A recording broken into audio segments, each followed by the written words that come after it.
Welcome to the Tech Egg. Don't get scrambled. Enjoy the video. In this video, I will show you how to remove and replace a side mirror assembly on a Mazda CX-5. First, let's gather the necessary tools for this straightforward task.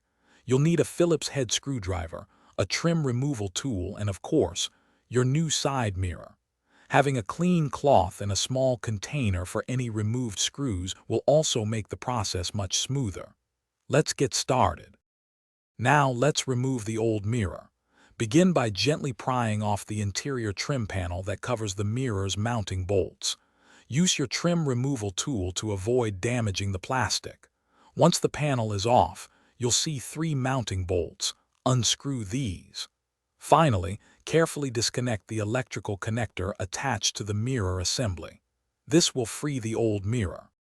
With the old mirror removed, it's time to install the new one. First, connect the electrical plug to your new side mirror assembly, ensuring a secure connection. Next, align the new mirror with the mounting holes on the door and secure it firmly using the 3 bolts you removed earlier. Finally, carefully reattach the interior trim panel, making sure it snaps back into place completely. Before you finish up, let's perform some final checks. Turn on your vehicle and test the new mirror's electronic adjustments and any integrated turn signals to ensure everything functions correctly.